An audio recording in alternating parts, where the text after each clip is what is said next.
Hello বন্ধুরা, আশা করি আপনারা সকলেই খুব ভালো আছেন। আজকের টেক নিউজে প্রথমেই আপনাদের কাছে ক্ষমা চেয়ে নেব। গতকাল একটা রং ইনফরমেশন আমি দিয়ে ফেলেছিলাম। মোটরোলা G31 যে ফোনটা আমি বলেছিলাম সেই ফোনটায় কোনো রকম আল্ট্রা ওয়াইড অ্যাঙ্গেল লেন্স নেই। আমি ক্ষমা চেয়ে নিচ্ছি। হ্যাঁ, ওই ফোনটায় আল্ট্রা ওয়াইড অ্যাঙ্গেল লেন্স রয়েছে 8 মেগাপিক্সেলের এবং 2 মেগাপিক্সেলের যেটা রয়েছে ওই ডেপথ সেন্সর বা ম্যাক্রো সেন্সর। সো আপনারা যারা মোটরোলা G31 ফোনটা কিনতে চাইছেন অবশ্যই একটা ভালো অপশান, এই ভেবে আপনারা ফোনটা চুজ করতে পারেন। আর আজকের টেক নিউজে অসাধারণ কিছু খবর রয়েছে। টেক নিউজটা একটা লাইক দিয়ে শুরু হোক। গতকাল তো অনেক গালাগালি দিয়েছেন জানি, আজকে তাহলে সেই ভালোবাসাটা ফিরিয়ে দিন আর নতুন বন্ধু হলে সাবস্ক্রাইব করে বেল আইকনটা অবশ্যই প্রেস করে রাখবেন। আমরা প্রথমেই আজ কথা বলবো টুইটারকে নিয়ে। গতকাল কিন্তু টুইটারের সিইও পদ চেঞ্জ হয়েছে। জ্যাক ডরসে তিনি হঠাৎ করে গতকাল টুইটারে টুইট করেই তার ইস্তফাপত্র দিয়ে দিয়েছেন এবং তার জায়গায় যিনি নতুন সিইও হয়েছেন টুইটারে তার নাম হচ্ছে পরাগ আগরওয়াল। তিনি একজন ভারতীয় বংশোদ্ভূত, তার ছোটবেলা ইন্ডিয়াতে কেটেছে, সুতরাং ভারতীয় হিসেবে অবশ্যই গর্বের ব্যাপার রয়েছে। গুগলের সিইও তিনিও ভারতীয় বংশোদ্ভূত, এখন থেকে টুইটারের সিইও। আর এই পরাগ আগরওয়ালের স্যালারি কত জানেন? শুনলে আপনারা চমকে যাবেন। এক বছরে অর্থাৎ অ্যানুয়াল ইনকাম হচ্ছে $1 মিলিয়ন। আমি ভারতীয় মুদ্রা বা বাংলাদেশের মুদ্রায় কনভার্ট করছি না, আপনারা কনভার্ট করবেন। এটা কিন্তু শুধুমাত্র স্যালারি, এরপরে ইনসেন্টিভ যোগ হবে। সুতরাং আর ওইসব ভেবে লাভ নেই। এখন টুইটারে নতুন কী কী ফিচার্স আসছে সেটার উপরেই আমরা নজর রাখবো। এ ব্যাপারে বলে দিই, আমাদের কিন্তু সোশ্যাল মিডিয়া প্ল্যাটফর্মে অলরেডি বিভিন্ন অ্যাকাউন্ট রয়েছে, ফেসবুকে, টুইটারে, ইনস্টাগ্রামে। আপনারা চাইলে সেগুলোতে ফলো করতে পারেন এই ধরনের ডেইলি আনকাট মোমেন্ট সব থেকে আগে পাওয়ার জন্য। আসুন দেখি পরের টেক নিউজটা কী রয়েছে। আজকে অনেক এক্সক্লুসিভ খবর দেবো, কথা দিচ্ছি।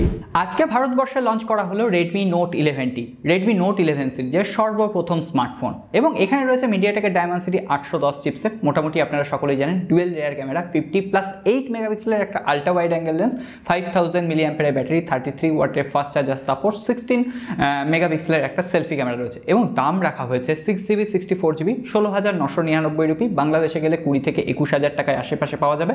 6 128GB দাম রাখা হয়েছে 17,999 রুপি। 8 128GB দাম রাখা হয়েছে 19,999 রুপি।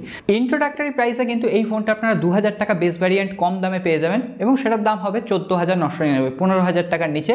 সুতরাং আমি বলবো একদম প্রথম যে সেল আসছে সেটাতেই কিনে নিন। হ্যাঁ, রিভিউর জন্য ওয়েট করতে হবে না, কারণ এরপরে দাম বেড়ে যাবে 2,000 টাকা। এই ফোনটা আমার মনে হয়েছে ঠিকঠাক প্রাইস পয়েন্টে লঞ্চ হয়েছে, তবে এই প্রাইস পয়েন্টে যদি রেডমি এটাকে অ্যামোলেড ডিসপ্লে দিতে পারতো তাহলে অবশ্যই এটা ডিল ব্রেকার হতো। এখনও অনেকেই যারা 5G চাইবেন না তারা কিন্তু Redmi Note 10 Pro বা Pro Max এই দুটো ফোনকে বেছে নেবেন।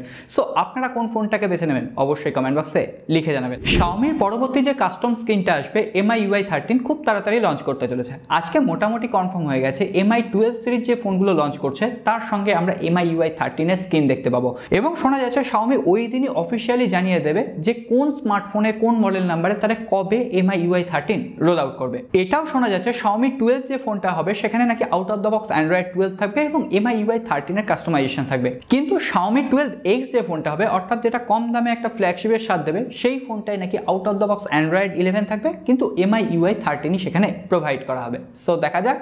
এই MI ফ্ল্যাগশিপ ফোন দুটো দেখার জন্য কিন্তু আমাদের অপেক্ষা থাকবে। হ্যাঁ, ইন্ডিয়ান মার্কেটে বা গ্লোবাল লঞ্চ করা হবে কিনা জানা নেই, আগে তো চায়নায় লঞ্চ করুক, তারপর ওইগুলো নিয়ে ভাবা যাবে। এরপরে Redmi K50 সিরিজের দু একটা খবর রয়েছে। আগেই বলে দিয়েছিলাম Redmi K50 সিরিজের 4টে স্মার্টফোন হবে। দুটো হচ্ছে Qualcomm স্ন্যাপড্রাগনের প্রসেসর থাকবে, দুটো মিডিয়াটেকের প্রসেসর থাকবে। একটা থাকবে Qualcomm স্ন্যাপড্রাগন 898, যদিও 898 এখন বলা যাবে না, Qualcomm স্ন্যাপড্রাগন 8 Gen 1 প্রসেসর থাকবে, একটাই থাকবে Qualcomm স্ন্যাপড্রাগন 870 প্রসেসর। আর একটা মিডিয়াটেক প্রসেসরের সঙ্গে আসবে মিডিয়াটেকের ডাইমেনসিটি 9000, একটা আসবে 7000 প্রসেসরের সঙ্গে। কিন্তু আজকে শোনা যাচ্ছে যে একদম আপার ভ্যারিয়েন্টটা আসবে, অর্থাৎ Redmi K50 Pro Plus যে ফোনগুলো হবে সেই ফোনে 120 ওয়াটের ফাস্ট চার্জিং টেকনোলজি থাকবে, বাদ বাকিগুলোতে 67 ওয়াটের ফাস্ট চার্জার থাকবে এবং Redmi K50 সিরিজ নাকি IP68 রেটিং থাকবে। সো দেখা যাক। Xiaomi কিন্তু ফ্ল্যাগশিপ লেভেলের ফোন হলেও অনেক সময় এই IP রেটিং, ওয়্যারলেস চার্জার এইগুলো কিন্তু স্কিপ করে যায়। সো এবার কিন্তু আমরা মোটামুটি Redmi K50 সিরিজের সমস্ত কিছু পেতে চলেছি। এরপর কুলপ্যাডকে নিয়ে কথা বলবো। কি স্মার্টফোন কোম্পানিটার নাম মনে আছে? কুলপ্যাড। যদি মনে থাকে অবশ্যই কমেন্ট বক্সে লিখে জানান। কুলপ্যাডের কোনো স্মার্টফোন ইদানিং কিন্তু ইন্ডিয়ার বাজারে অতটা প্রচলিত নেই। হ্যাঁ, দু একটা অফলাইন মার্কেটে এখনও কিন্তু এই কুলপ্যাডের ফোন পাওয়া যায়। এই কুলপ্যাডের তরফ থেকে আরও একটা নতুন স্মার্টফোনের ছবি সামনে এসছে। এই খবরটা বলছি শুধুমাত্র এই স্মার্টফোনের ডিজাইনটা দেখার জন্য। কুলপ্যাড Cool 20 এবং এই যে স্মার্টফোনটা তার স্পেসিফিকেশনও কিন্তু আকর্ষণীয় নয়, তবে হ্যাঁ এর যে ডিজাইনটা সেটা সত্যিই আমার কিলার লেগেছে। আপনাদের কেমন লাগছে জানাবেন। এই ফোনটায় 3GB র্যাম রয়েছে আর ভার্চুয়াল র্যাম রয়েছে 5GB, অর্থাৎ 8GB। কুলপ্যাডও এখন শিখে গেছে কিভাবে গিমিক তৈরি করতে হয়। এছাড়াও এই ফোনটা গিকবেঞ্চে এনলিস্টেড হয়ে গেছে, মানে খুব তাড়াতাড়ি লঞ্চ করবে। কি দামে লঞ্চ করছে, কি প্রসেসর থাকছে, অবশ্যই আমরা পরবর্তীতে খবর পেলে আপনাদের সাথে শেয়ার করব। আপনারা সকলেই জানেন মিডিয়াটেক কিন্তু অনেক দিক থেকে কোয়ালকমকে আজকে পেছনে ফেলে দিয়েছে। এই মিডিয়াটেকের ডায়মেনসিটি 7000 যে চিপসেটটা হবে তার একটা পারফরমেন্স রেজাল্ট আজকে সামনে এসেছে, এবং সেই রেজাল্ট থেকে দেখা যাচ্ছে কোয়ালকম স্ন্যাপড্রাগন 870 যে প্রসেসরটা রয়েছে সেই প্রসেসর যে পারফরমেন্স দিচ্ছে তাকে অতিক্রম করে গেছে মিডিয়াটেকের ডায়মেনসিটি 7000, এবং সেটা জিপিউর ক্ষেত্রেই হোক এবং সেটা সিপিউর ক্ষেত্রেই হোক। অর্থাৎ কোয়ালকম স্ন্যাপড্রাগন 870 থেকে কিন্তু মিডিয়াটেকের ডায়মেনসিটি 7000 সিরিজের প্রসেসর বেশি পাওয়ারফুল হতে চলেছে। এখন দেখা যাক এই প্রসেসরগুলোকে মিডিয়াটেক কেমনভাবে অপটিমাইজ করতে পারে, জি ক্যাম সাপোর্ট করে কিনা, গেমে এফপিএস ঠিকঠাক ধরে রাখতে পারে কিনা, এই ব্যাপারগুলো মেনটেন করা কিন্তু খুবই প্রয়োজনীয়। এছাড়াও ফোনটা ওভারহিট হচ্ছে কিনা সেটাও দেখা উচিত। এরপর কথা বলবো স্যামসাংকে নিয়ে। গত দুদিন টেক নিউজে কিন্তু স্যামসাংকে নিয়ে কথা হয়নি। স্যামসাং এর তরফ থেকে আরও একটা 5G স্মার্টফোন আসতে চলেছে। তবে হ্যাঁ, 5G 4G দুটো ভ্যারিয়েন্টেই হয়তো এই ফোনটা আসবে। Samsung Galaxy A23 5G version এবং 4G ভার্সন। 5G যে ভার্সনটা হবে সেখানে মিডিয়াটেকের ডায়মেনসিটি 700 চিপসেট থাকবে, এবং 4G যে ভার্সনটা হবে এখনো পর্যন্ত শোনা যাচ্ছে মিডিয়াটেক হিলিও G90 প্রসেসর থাকবে। এমনকি এই ফোনে থাকবে 5000 mAh ব্যাটারি, 25 ওয়াটের fast charger support. Samsung Galaxy A23 এখানে অ্যামোলেড ডিসপ্লে থাকবে। তবে হায়ার রিফ্রেশ রেট থাকবে কিনা এখনো জানা যায়নি। তবে এটুকু কনফার্ম হয়ে গেছে মোটামুটি একদম Q1 2022 মধ্যেই এই ফোনটা ইন্ডিয়ার বাজারে লঞ্চ করতে চলেছে। তবে এই ফোনটা কেন নেবেন, এই ফোনটার কথা কেন বলছি, স্যামসাং কিন্তু তার 2022 সালের গেম প্ল্যান তৈরি করে ফেলেছে। বলা হচ্ছে স্যামসাং গ্যালাক্সি A73 যে ফোনটা হবে সেই ফোনে যে ক্যামেরা দেওয়া হবে সেই ক্যামেরাটা যে কোনো ফ্ল্যাগশিপ গ্রেডের ক্যামেরার সমান হবে, বা এমনকি অনেক ফ্ল্যাগশিপ গ্রেডের ফোনকে নাকি হারিয়েও দেবে। স্যামসাং হয়তো অলরেডি বুঝে গেছে যে অন্যান্য চাইনিজ স্মার্টফোন কোম্পানিগুলো যেভাবে পারফরমেন্সের উপর নজর দিচ্ছে, স্যামসাং হয়তো একা সেই পারফরমেন্সকে বিট করতে পারবে না, তাই জন্য তারা ক্যামেরাকে টার্গেট করছে। আর আমরা সকলেই কিন্তু গেমিং স্মার্টফোন কিনি না, আমরা বেশিরভাগ ক্ষেত্রে দেখা যায় যে একটা ক্যামেরা সেন্ট্রিক স্মার্টফোন খুঁজি, কিন্তু আমরা মোটামুটি ওই কম বাজেটে যারা পারফরমেন্স দেয় সেখানে অত ভালো ক্যামেরা পাই না। স্যামসাং কিন্তু এই ক্যামেরা লাভারদেরই টার্গেট করতে চাইছে। বলা হচ্ছে স্যামসাং গ্যালাক্সি A সিরিজের যত স্মার্টফোন লঞ্চ হবে 2022 সালে সেই সমস্ত স্মার্টফোনে OIS থাকবে, এটা আমরা সকলেই জেনেছিলাম। আজকে শোনা যাচ্ছে ওই প্রাইস রেঞ্জের যে কোনো ক্যামেরা স্মার্টফোনের থেকে নাকি স্যামসাং এর ক্যামেরা অনেক বেটার অপটিমাইজ হবে, অনেক বেটার, যেখানে সেখানে শার্পনেস বজায় থাকবে। সো এখন তো শুধুমাত্র এটা লিক, স্যামসাং এর শুধুমাত্র এটা গেম প্ল্যান আমরা জানলাম। স্যামসাং এটা কতটা বাস্তবে রূপান্তরিত করতে পারে সেটা আমরা 2022 সালে দেখতে পাবো। এমনকি আজকে অ্যান্টনির রিসেন্ট টুইটার হ্যান্ডেল থেকে আমরা জানতে পারছি ক্যামেরার এই অ্যালগোরিদম তৈরি করার কাজটা স্যামসাং গ্যালাক্সি A33 যে ফোনটা আসবে সেটা থেকেই নাকি স্যামসাং শুরু করে দেবে।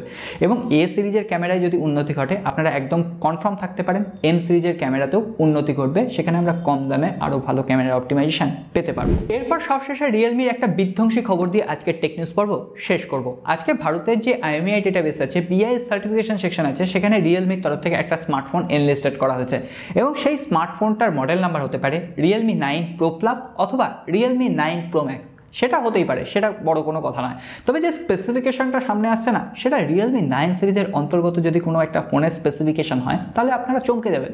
কারণ শোনা যাচ্ছে এই ফোনটায় থাকবে কোয়ালকম স্ন্যাপড্রাগন 870 প্রসেসর, এর সঙ্গে সঙ্গে অ্যামোলেড ডিসপ্লে থাকবে, 120 হার্টজের রিফ্রেশ রেট থাকবে, 108 মেগাপিক্সেলের ক্যামেরা থাকবে। সুতরাং বুঝতে পারছেন এই যে Realme GT Neo 2 ফোনটা লঞ্চ করলো, স্পেসিফিকেশনের দিক থেকে একই রকম দিচ্ছে, উল্টে এর ক্যামেরাটা আরও বেটার হতে পারে, কারণ 108 মেগাপিক্সেল রয়েছে।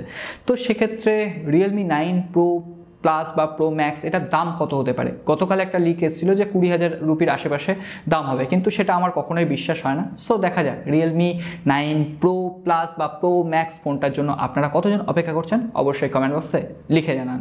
আর যেহেতু এই ফোনটা ভারতের BIS সার্টিফিকেশন সেকশন এনলিস্টেড হয়ে গেছে, সুতরাং আমরা ধরে নিতে পারি ডিসেম্বর মাস নাগাদই হয়তো এই ফোনটা লঞ্চ হয়ে যাবে। ডিসেম্বর মাস কাল থেকে শুরু হচ্ছে, হয়তো ডিসেম্বরের মাঝামাঝি সময় বা ডিসেম্বরের লাস্ট উইকের মধ্যে, এবং জানুয়ারি মাসের ফার্স্ট উইকে বা মিড উইকে আপনারা এটা বাংলাদেশের বাজারেও অ্যাভেলেবেল পেয়ে যাবে। সো বন্ধুরা, আজ তাহলে এখানে শেষ করি। কেমন লাগলো এপিসোড অবশ্যই লাইক বাটনে প্রেস করে এর উত্তর আপনাকে দিতে হবে। আর যদি ভালো লেগে থাকে আপনার কর্তব্য এই ভিডিওটা আরও 2-1 বন্ধুর কাছে শেয়ার করে দেওয়া, তাহলে এই খবরগুলো তাদের মধ্যেও ছড়িয়ে যাবে।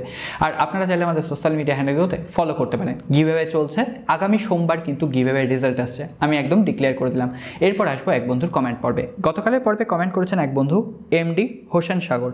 ভাইয়া, বড় ভাই মনে করেন একটা সিদ্ধান্ত জানতে চাই। আমি 30,000 টাকায় দোকান থেকে সেকেন্ড হ্যান্ড মোবাইল নিতে চাই, iPhone 8 Plus আর স্যামসাং গ্যালাক্সি S10 প্লাস কোনটি ভালো হবে? 2022-এ এসে এই ফোন নেওয়া কি ঠিক হবে, নাকি এই দামে নতুন ফোন নেব? নিলে কোন ফোনটি ভালো হবে? আমার ভালো ক্যামেরা, ডিসপ্লে, ব্যাটারি, প্রসেসর চাই। আশা করি আমার সিদ্ধান্ত নিতে সাহায্য করবেন। প্রথমে বলি, আইফোনের সঙ্গে অ্যান্ড্রয়েডকে কিন্তু কখনোই কম্পেয়ার করা যায় না। আপনি যদি iOS নিতে চান তাহলে আইফোন নিতে পারেন, আপনি যদি অ্যান্ড্রয়েড নিতে চান তাহলে আপনি এখানে স্যামসাং নিতে পারেন। তো সেক্ষেত্রে বলবো আজকের এই দিনে দাঁড়িয়ে 30,000 রুপিতে স্যামসাং গ্যালাক্সি S10 এর দামও ওইটা ঠিক নয়, বা আইফোন 8-এর দামও অনেক কম হওয়া উচিত। তো সেক্ষেত্রে আমি বলবো নতুন কোনো স্মার্টফোন নিন। আর সেকেন্ড হ্যান্ড যদি কোনো স্মার্টফোন নিতে হয় তাহলে আই বাটনে লিঙ্ক দিলাম।